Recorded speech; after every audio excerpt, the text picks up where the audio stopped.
Hello guys. इस session में हम लोग देखेंगे यहाँ पर कि ऑर्डर एंड रैंकिंग को कैसे सॉल्व किया जाए। एक इंपॉर्टेंट टॉपिक है, हिंदी में अगर हम कहें तो क्रम निर्धारण जैसा एक नाम बनेगा इसका।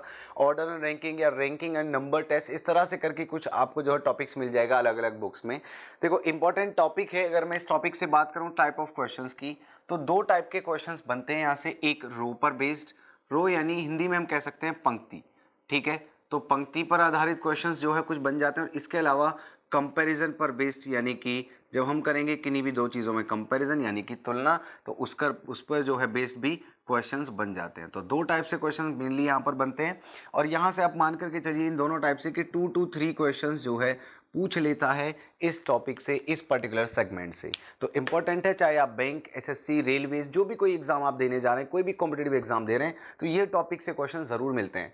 अब देखिए, सबसे पहले हम बात करेंगे यहाँ पर रो बेस्ड क्वेश्चंस की, यानी पंक्ति पर आधारित क्वेश्चंस की। तो पहले जानते हैं जरा कुछ छोटे से बेसिक्स, ताकि क्वेश्चन की हमारी जो फाउंडेशन है वो स्ट्रांग हो सके, हमें कोई प्रॉब्लम इसमें ना आए। तो इसलिए ध्यान से देखिएगा ये वाला सेशन, इसको हम समझते हैं।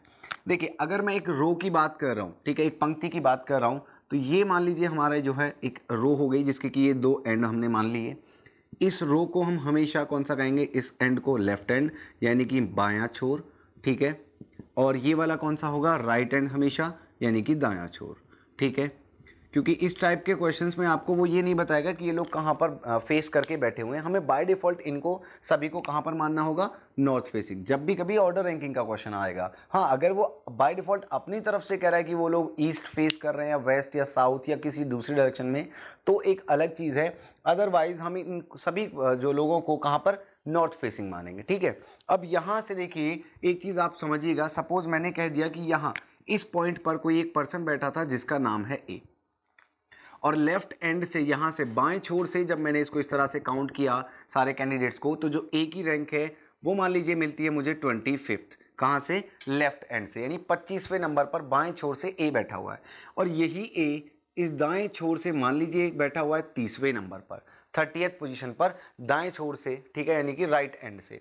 तो यहाँ से अगर मैं देखिए टोटल आपसे पूछूं कि बताइए टोटल नंबर ऑफ क्वेश्चंस, यहाँ से टोटल नंबर ऑफ पर्संस कितने होंगे, तो बहुत सिंपल, यूँ तो हमें ये फॉर्मूला करके जो है स्क्रीम करा दिया था, रटा दिया जाता है, ये चीज़ स्क्रीमिंग करा दी जाती है इसकी, ठीक है। कैसे कि भैया याद कर लीजिए, जब भी आपसे टोटल पूछे तो left rank plus right rank -1, ठीक है। अब लेकिन हम इसको रट भी लेते हैं, लेकिन रटी हुई चीज़ें अगर एज इट इज़ पूछी जाए तो हम उसको प्लेस कर देंगे, लेकिन जब बात समझने की आती है तब प्रॉब्लम हो जाती है। तो आइए जरा इसको रटने को बंद करके कुछ थोड़ा सा समझते हैं यहाँ से बेसिक। अगर मैं यहाँ से टोटल की बात करता हूँ, सबसे पहले रैंक्स को समझते हैं। ये जो बैठा हुआ है ए, अगर मैं इसको बाएं छोर से गिन करके बता रहा हूं, ठीक है, तो ये इसकी बाईं रैंक हो जाएगी, यानी कि लेफ्ट रैंक हो जाएगी। तो अगर मैं ए की लेफ्ट रैंक की बात करूं तो कितनी होगी, 25th। सिमिलरली अगर मैं इसको राइट एंड से गिन करके बता रहा हूं तो ये इसकी राइट रैंक हो जाएगी। तो ए की राइट रैंक कितनी हो जाएगी, 30। तो ये इस पर्सन की सबसे पहले तो होगी रैंक। लेफ्ट रैंक कितनी, जितना ये लेफ्ट हैंड से काउंटिंग पे आया। राइट रैंक कितनी, जितना ये राइट हैंड से काउंटिंग पर आया। तो ठीक है, 25 और 30। अब यहाँ से अगर मैं आपसे पूछूं कि बताइए भाई ए जो 25th यानी 25वें नंबर पर है बाएं छोर से, तो इससे पहले कितने कैंडिडेट बैठे होंगे, तो आंसर आएगा 24, क्योंकि 24 इससे पहले और 25वां कौन, ए।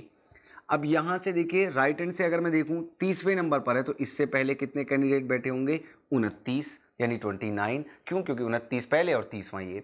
अब यहां से अगर मैं टोटल पूछूं तो देखो यहां से यहां तक कितने लोग बैठे हुए हैं, 24। एक कौन बैठा हुआ है, ए, और यहां से यहां तक कितने, 29। तो यही टोटल लोग होंगे, यानी 24, 29 और एक कौन, ए। इन सबको मैं ऐड कर दूं तो ये कितना आएगा आंसर, यहाँ पर ये हो गया 4 यहाँ पर इन सब का, और ये हो गया 50। तो यानी आंसर कितना हो गया, 54। तो यानी ये हो गया यहाँ पर टोटल नंबर ऑफ पर्सन। तो ये तो हुई हमारी बेसिक बात, ठीक है। अब यहाँ से एक चीज़ आपको समझनी होगी कि भाई अगर हम एग्जाम के पॉइंट ऑफ व्यू से देखें तो ये थोड़ा सा टाइम टेकिंग, 10-15 सेकंड एक्स्ट्रा लग जाएंगे कि पहले हम इधर के पर्सन निकालें, फिर उधर के पर्सन, फिर सबको ऐड करें। तो अब हम इसको जरा फॉर्मूला बेस पर लाते हैं। और कैसे कि अगर देखिए मैंने यहाँ से आंसर तो फाइंड आउट कर लिया, 25 है। अगर मैं सपोज यहाँ से इसको 25वें नंबर पर काउंट, यानी इसकी लेफ्ट रैंक को कंसिडर कर लेता हूँ, ठीक है, लेफ्ट रैंक 25 को, तो ये जो 24 यहाँ पर बैठे हुए हैं, यहाँ ये वाले 24, ये तो बाय डिफॉल्ट काउंट हो गए 25 में।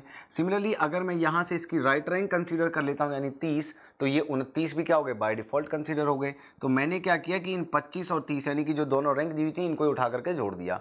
तो जो रिजल्टेंट है वो कितना दिख रहा है हमें, 55।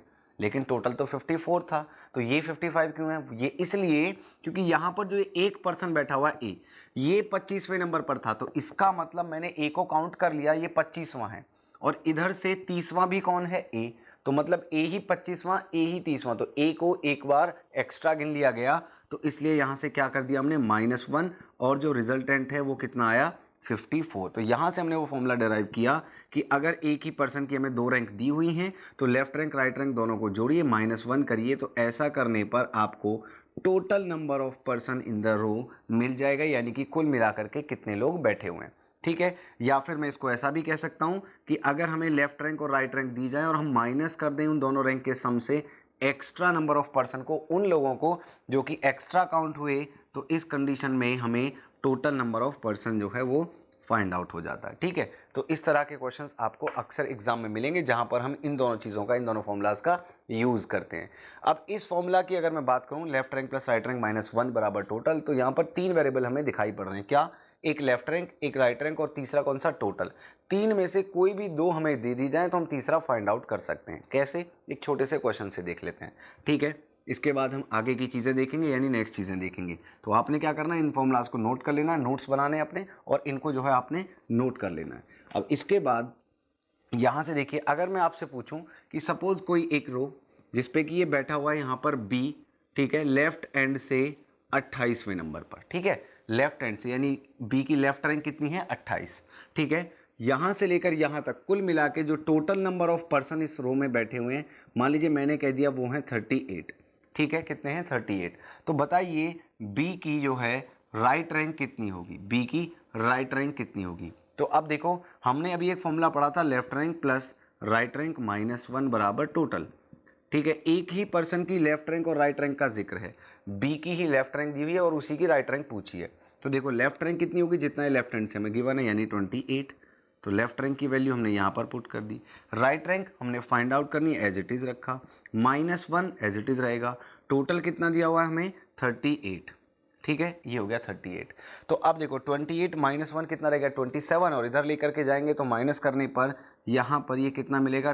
38 - 27 अगर हम करते हैं तो आंसर आएगा 11, यानी कि बी दाएं छोर से कौन से नंबर पे होगा? 11वें नंबर पर, यानी इसकी राइट रैंक कितनी आ जाएगी? 11। तो इस तरह से हम इनको फाइंड आउट कर सकते हैं। दोनों रैंक पता है तो टोटल निकाल लेंगे, एक रैंक और टोटल पता है तो दूसरी रैंक आ जाएगी। ठीक है, तो ये एक हमारा बेसिक हुआ। अब इसके बाद यहाँ से एक बेसिक्स की और बात करते हैं, यानी एक टाइप के क्वेश्चन की और बात करते हैं। यहाँ से अगर देखिए, ये बहुत ज़रूरी है, इसको अच्छे से समझिएगा। सपोज मैंने कहा इस वाली रो में यहाँ पर ए बैठा हुआ और यहाँ पर एक दूसरा कैंडिडेट है बी।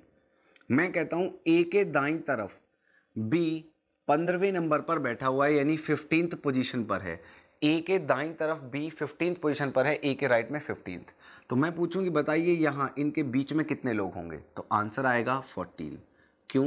क्योंकि ए और बी के बीच 14 लोग और 15वां कौन? बी। या फिर बी से ए की तरफ कहने लगूँ, बी और ए के बीच में 14 लोग और 15वां कौन? ए। तो और या फिर यहां से मैं कहूं कि ये ए और ये बी, इनके बीच में बैठे हुए सपोज 16 लोग। तो बताइए ए के राइट में बी या बी के लेफ्ट में ए कौन सी पोजीशन पर होगा? तो आंसर आएगा 17। क्यों? 16 लोग बीच में, 17वां कौन? बी। बी से ए की तरफ आओगे तो 16 लोग बीच में, 17वां कौन? ए। तो यहाँ से हमें एक चीज़ समझ में आती है, देखो अगर हम इनको नंबर्स को गौर से देखें कि जब पर्सन इन बिटवीन 14 है तो रैंक कितनी है? 15। जब पर्सन इन बिटवीन 16 है तो रैंक कितनी है? 17। तो यानी किन्हीं भी दो लोगों के बीच अगर हमें पर्सन इन बिटवीन, यानी बीच में बैठे हुए जो लोग हैं, अगर वो दे दिए जाएं कि वो हैं n, तो एक दूसरे के रेस्पेक्ट में उन दोनों की जो रैंक होगी गाइज वो कितनी होगी? n+1। इस चीज़ को आप हमेशा याद रखिएगा। तो बहुत सारे क्वेश्चन रैंक पर बेस्ड आप यहाँ से बिना किसी गलती के कर जाएंगे। ठीक है, ये चीज़ समझना। अगर हमें किन्हीं भी दो लोगों की रैंक दी हुई है, एक पर्सन की, यानी कि हमें यहाँ पर ये दिया हुआ उनके बीच में कितने लोग हैं, तो रैंक हमेशा कितनी होगी? एक ज़्यादा। रैंक दी हुई है, पर्सन इन बिटवीन निकालें तो कितना होगा? हमेशा एक कम। तो इस टाइप के क्वेश्चंस आपसे, यानी इस टाइप के कंसेप्ट आपसे काफ़ी ज़्यादा पूछे जाएंगे। ठीक है, तो चलो इसको आप स्क्रीनशॉट ले लेंगे, नोट कर लेंगे। यहाँ से अब देखते हैं कुछ क्वेश्चंस कि किस तरह के क्वेश्चंस यहाँ से फ्रेम होते हैं। लेकिन उससे पहले एक चीज़ और समझ लो। देखो सपोज मान लीजिए मैं यहाँ से कहने लगूँ आपसे इस वाली कंडीशन में कि यहाँ से ए जो है, सपोज मैंने कह दिया लेफ्ट हैंड से है 21वें नंबर पर। ठीक है, तो बताइए इसी लेफ्ट हैंड से बी की रैंक क्या होगी? ठीक है, अब देखो यहाँ से समझने वाली बात ये कि अगर यहाँ से यहाँ तक ए को हम काउंट कर रहे हैं तो 21वें नंबर पर, इससे कितनी रैंक आगे भी बैठा हुआ है 15, क्योंकि ये 14 कौन थे, बीच में बैठे हुए लोग। तो ए और बी की रैंक में डिफरेंस कितना है 15। अब लेफ्ट एंड से अगर ए 21 है तो बी कितना होगा 21 में यही 15 जोड़ देंगे, आंसर कितना आएगा 36। यानी बी की जो लेफ्ट रैंक है वो कितनी हो जाएगी 36। या फिर मान लीजिए मैं ये कहने लगता कि बी की रैंक जो है यहाँ पर लेफ्ट से वो 40 है तो ए की बता दीजिए, तो ए पहले मिलेगा आपकी बात, ए को हम माइनस कर देते। कैसे, जैसे अगर सपोज मैं यहाँ पर ये कह दूँ कि यहाँ से लेफ्ट से मैंने एक बी को काउंट किया, ये 40वें नंबर पर है, तो बताओ ए की लेफ्ट रैंक कितनी होगी। तो अब हमें दिखाई दे रहा है कि ए की रैंक ज़्यादा होगी लेफ्ट से क्योंकि वो बाद में बैठा हुआ है, और ए की कम होगी, बी की ज़्यादा होगी, ए की कम। कितनी कम होगी, जितना इन दोनों की रैंक में डिफरेंस है यहाँ से। तो बी की रैंक ज़्यादा है 40, ए की रैंक कम होनी चाहिए क्योंकि ए पहले बैठा हुआ है। तो जितना रैंक इनके आपस में डिफरेंस है वही यहाँ से माइनस कर देंगे, तो रिजल्टेंट कितना आ जाएगा यहाँ से 25। तो ए की अगर मैं लेफ्ट रैंक की बात करूँ तो वो कितनी आ जाएगी 25। तो इस तरह से हमें जो है इन चीज़ों को कैलकुलेट करना है। तो यहाँ से अब हम क्वेश्चंस करेंगे तो बहुत ईजिली कर पाएंगे। ठीक है, तो चलो कुछ क्वेश्चंस की ओर बढ़ते हैं। ये हमारे बेसिक्स की बात हुई।